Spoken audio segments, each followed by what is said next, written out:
नमस्कार दोस्तों, आज हम इस वीडियो में आपके साथ डिस्कस करेंगे शिल्डेड मेटल आर्क वेल्डिंग के बारे में, जिसे SMAW के नाम से भी जानते हैं।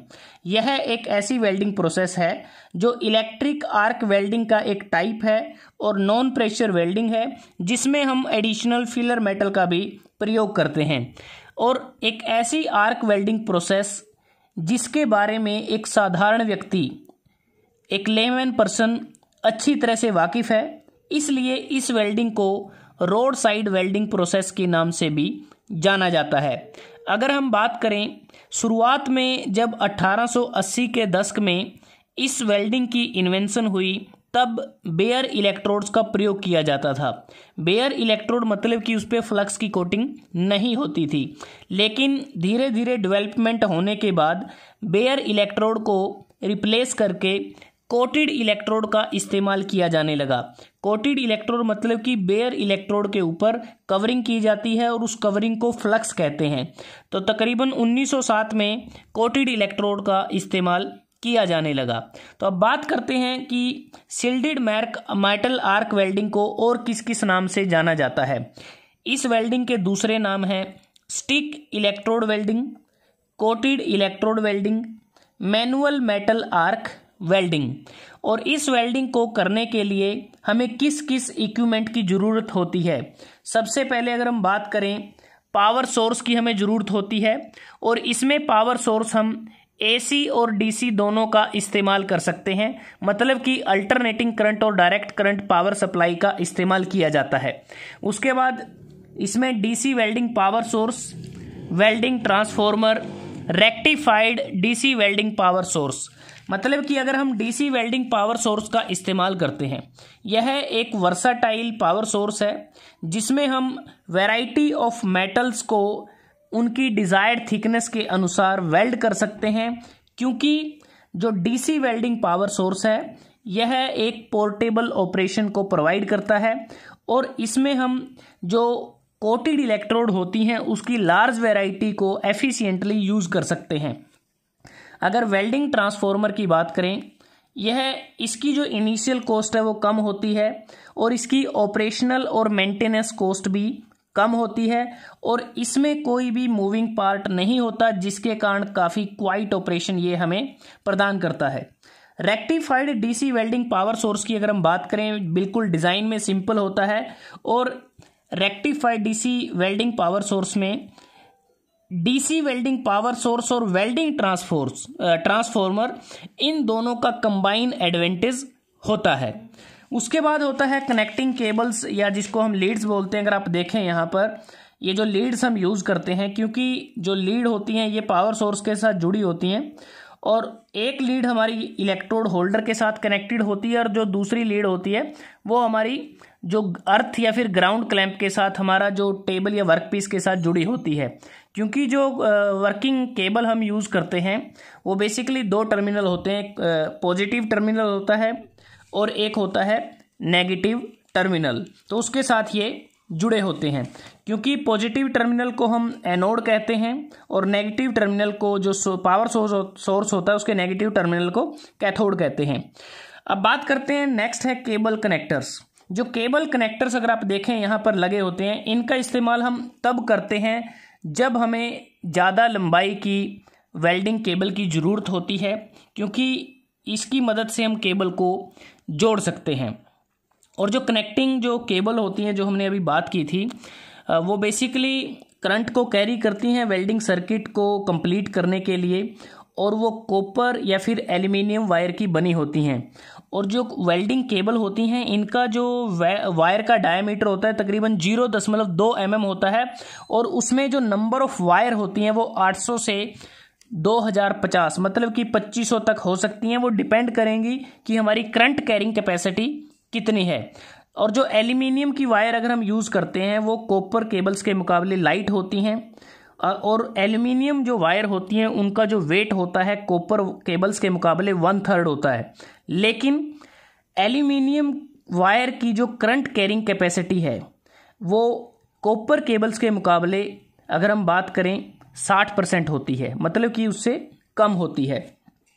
उसके बाद आता है हमारा जो केबल कनेक्टर्स की हमने बात की है, केबल कनेक्टर जैसे बात की कि ये लेंथ को बढ़ाने के लिए, जो कनेक्टिंग केबल है उसकी लेंथ को बढ़ाने के लिए इसका इस्तेमाल किया जाता है, और ये हमारा डिज़ायर्ड करंट को हम कैरी कर पाएँ और हमारा कोई वोल्टेज ड्रॉप ना हो, इसलिए हम यूज़ करते हैं। और कई बार केबल कनेक्टर के अलावा हम सोल्डरिंग या फिर ब्रेजिंग का भी इस्तेमाल कर सकते हैं, वेल्डिंग का भी इस्तेमाल किया जाता है, और ज़्यादातर तो मैकेनिकल कनेक्टर का इस्तेमाल करते हैं, ज़्यादातर मैकेनिकल कनेक्टर ही यूज किए जाते हैं। उसके बाद है ग्राउंड क्लैंप। ग्राउंड क्लैंप अगर हम बात करें, इसका काम होता है कि एक जो टर्मिनल होता है, जो जैसे पॉजिटिव या फिर नेगेटिव टर्मिनल है, वो ग्राउंड क्लैंप के साथ जुड़ा होता है, और एक प्रकार से ये सी क्लैंप होता है, जिसका काम होता है कि वर्क टेबल के साथ इसको टाइटली फिट किया जाता है ताकि जब हम वेल्ड करें स्पार्किंग को अवॉइड कर सकें। और एक प्रकार से हैवी सेक्शन होता है और ये ओवर हीटिंग को भी अवॉइड करता है। उसके बाद है electrode holder. Electrode holder mainly अगर हम बात करें स्पेसिफाई किया जाता है हमारी जो करंट कैपेसिटी है उसके आधार पे, क्योंकि इसकी जो करंट कैरिंग जो रेंज होती है इलेक्ट्रोड होल्डर की, वो 150 से 500 एम्पियर के बीच में होती है। और इलेक्ट्रोड होल्डर का काम होता है इलेक्ट्रोड को होल्ड करना। जो कोटेड इलेक्ट्रोड हम यूज़ करते हैं उसको होल्ड करने के लिए इलेक्ट्रोड होल्डर का इस्तेमाल किया जाता है। उसके बाद आता है इलेक्ट्रोड, बड़ा इंपॉर्टेंट इसका कंपोनेंट और इक्विपमेंट है इस वेल्डिंग का।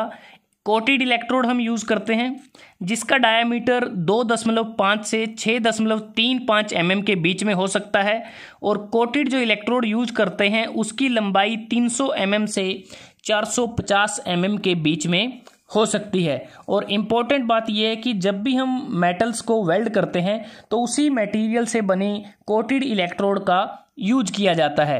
अगर हम बात करें जो कोटेड इलेक्ट्रोड हैं वो low carbon steel, low alloy steel, quenched और tempered steel, high alloy steel, corrosion resistance steel, stainless steel, cast iron, malleable iron आदि की बनी होती हैं। और एल्यूमिनियम अलॉय के केस में भी इस वेल्डिंग का लिमिटेड यूज रहता है, और निकल अलॉयज की भी वो बनी होती हैं, लेकिन कॉपर और कॉपर अलॉयज के लिए इसका कम ही इस्तेमाल किया जाता है। उसके बाद आता है चिपिंग हैमर। अगर आप इस डायग्राम को देखें, यहाँ पर ये चिपिंग हैमर है जिसका हम इस्तेमाल करते हैं। चिपिंग हैमर का अगर आप देखें, इसका एक एंड अगर आप देखें वो बिल्कुल चीजल की तरह होता है, दूसरा एंड पॉइंटेड एंड होता है, जिसका काम होता है जब हमारी वेल्डिंग कंप्लीट हो जाती है तो स्लैग को रिमूव करने के लिए चिपिंग हैमर का इस्तेमाल किया जाता है। उसके बाद है वेल्डिंग या फिर फेस शील्ड। इसको हम प्रोटेक्टिव शील्ड भी कह देते हैं, जिसका काम होता है कि जो वेल्डर जब वेल्ड करता है उस दौरान काफ़ी ज़्यादा इंफ्रारेड और अल्ट्रा वायलेट रेज वहाँ से निकलती हैं और वेल्डिंग आर्क के द्वारा। तो इन अल्ट्रा वायलेट रेज और इंफ्रारेड रेज से बचने के लिए और वेल्डर के लिए प्रोटेक्टिव शील्ड या फेस शील्ड का इस्तेमाल किया जाता है। उसके बाद है वायर ब्रश। अगर आप देखें वायर ब्रश, ये देख पा रहे हैं जो वुडन का बना होता है, जिसमें अगर आप देखें जो वायर होती हैं वो स्टील वायर इसमें यूज की जाती हैं। इसका काम होता है कि जो काफ़ी ज़्यादा जो स्लैग, जो स्ट्रॉन्ग स्लैग होता है जो आप चिपिंग हैमर से रिमूव नहीं कर सकते, तो उसको हम वायर ब्रश की मदद से रिमूव कर सकते हैं। उसके बाद अगर आप देखें लेदर ग्लव्स हैं जो हम हाथों में यूज कर सकते हैं ताकि जब हीट पैदा होती है तो उससे बचा जा सके। उसके बाद नोज मास्क है, इसका इस्तेमाल किया जा सकता है। फ्यूम एक्सट्रैक्टर है, जब फ्यूम एक्सट्रैक्टर नहीं होता तो हम नोज मास्क का इस्तेमाल कर सकते हैं। तो ये कुछ ऐसे इक्विपमेंट हैं जिसका हम इस्तेमाल करते हैं शिल्डेड मेटल आर्क वेल्डिंग को करते समय। अब बात करते हैं कि इस वेल्डिंग के द्वारा हम कौन कौन से ज्वाइंट बना सकते हैं।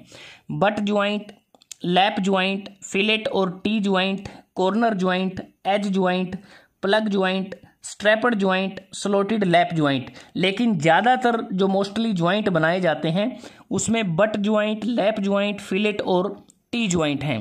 तो अब बात करते हैं कि शिल्डेड मेटल आर्क वेल्डिंग को कैसे किया जाता है, इसकी एडवांटेज क्या है, डिसएडवांटेज क्या है और इसकी एप्लीकेशन क्या है। तो हम वर्किंग की बात करते हैं। तो सबसे पहले हमारा इसमें काम रहता है कि जब हम वेल्डिंग पावर सोर्स हमारे पास होगा तो यहाँ पर क्या है कि हमें आर्क को जनरेट करना है। इलेक्ट्रोड और वर्क पीस के बीच में आर्क को इनिशिएट किया जाता है। तो सबसे पहले इलेक्ट्रिकल कनेक्शन को कंप्लीट किया जाता है और उसके बाद कोटेड इलेक्ट्रोड को इलेक्ट्रोड होल्डर में पकड़ते हैं और ऐसा करने के बाद वेल्डर वेल्डिंग ऑपरेशन को परफॉर्म करने के लिए एक प्रकार से तैयार हो जाता है। और अब इलेक्ट्रोड और वर्क पीस के बीच में आर्क को इनिशिएट करने से पहले ओसीवी मतलब कि ओपन सर्किट वोल्टेज और वेल्डिंग करंट की सेटिंग करने की आवश्यकता होती है। वेल्डिंग ट्रांसफार्मर में मुख्यतः ओपन सर्किट वोल्टेज के लिए दो सेटिंग होती हैं, एक होती है 80 वोल्ट के लिए और दूसरी होती है 100 वोल्ट के लिए। और जो वेल्डिंग रेक्टिफायर या फिर जो डीसी वेल्डिंग जनरेटर में जो ओसीवी है वो 3 से 6 वोल्ट की रेंज में वेरी कर सकती है। और अगर हम इम्पोर्टेंट पॉइंट ये रहता है कि जो डीसी पावर सोर्स के प्रयोग के समय ओपन सर्किट वोल्टेज की सेटिंग 10 से 20% कम हो सकती है वेल्डिंग ट्रांसफार्मर के प्रयोग के मुकाबले, क्योंकि वेल्डिंग ट्रांसफार्मर के केस में हम एसी का यूज करते हैं सेम करंट रेटिंग में।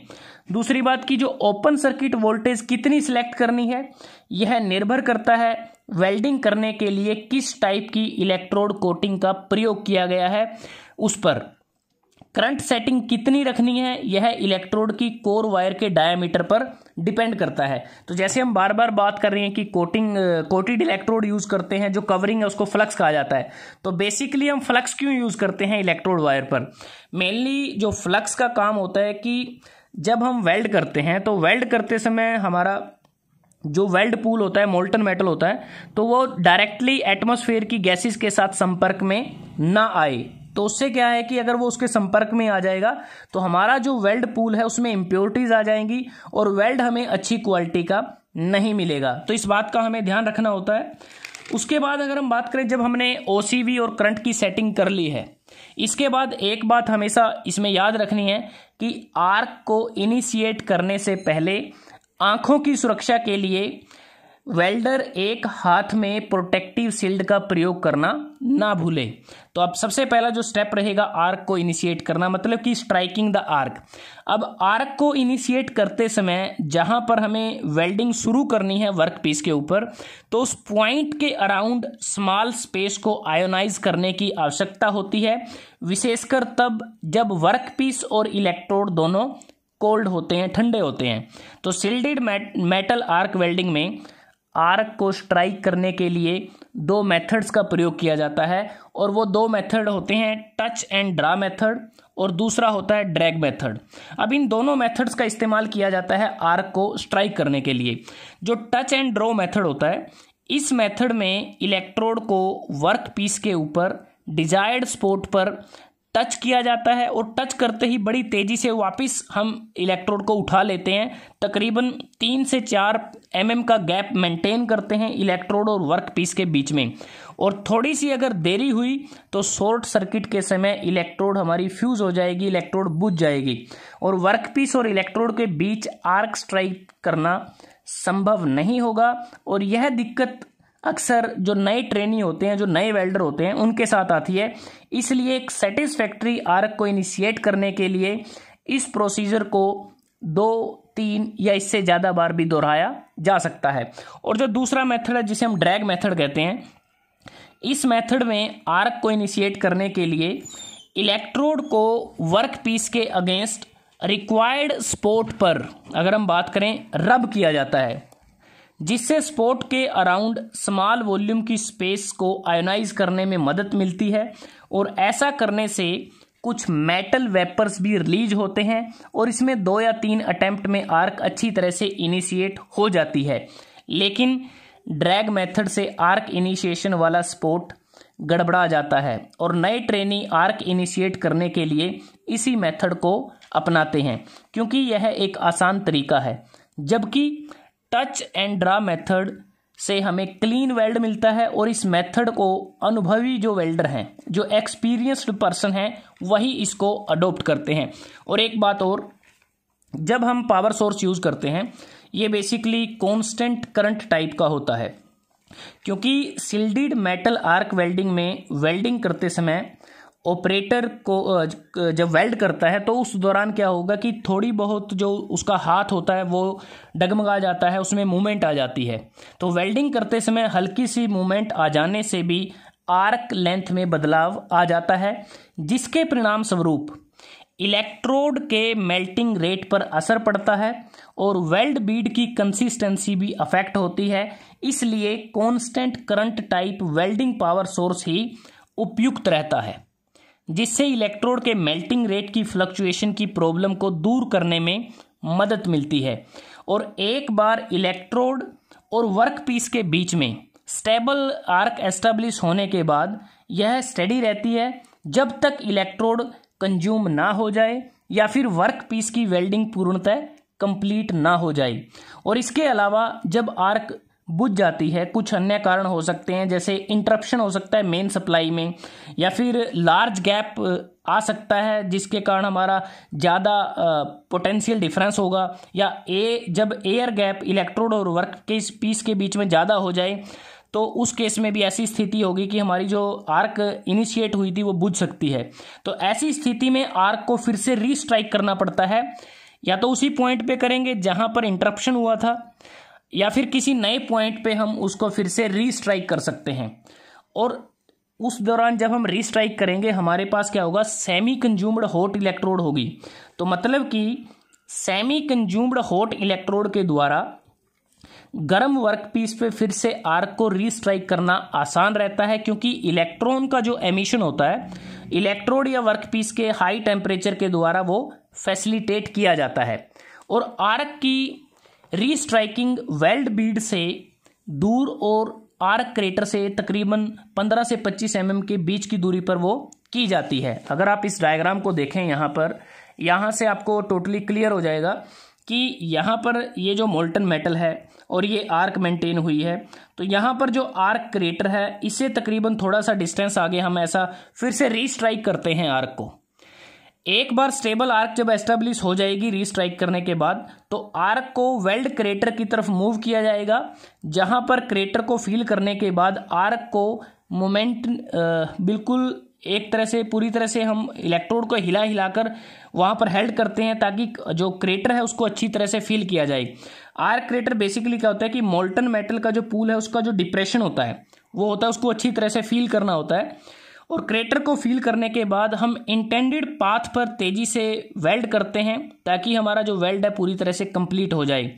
और क्रेटर से कुछ डिस्टेंस आगे इसलिए आर्क को रीस्ट्राइक किया जाता है ताकि वेल्ड मेटल को स्लैग के इंट्रैप्टमेंट से बचा जा सके। और यह अक्सर देखा गया है कि आर्क रीस्ट्राइकिंग के पॉइंट पर वेल्ड बीड वाइड और पीकी बन जाती है, और यह क्रेटर की ओवर वेल्डिंग के कारण होता है। इससे जितना संभव हो उतना बचना चाहिए, क्योंकि ऐसा होने से वेल्डिंग ज्वाइंट में ये जो वेल्ड मेटल होता है, ये जो वेल्डिंग ज्वाइंट है, इसमें स्लैग, इंट्रैप्टमेंट, पोरोसिटी और क्रैक्स नामक वेल्डिंग डिफेक्ट आ जाते हैं।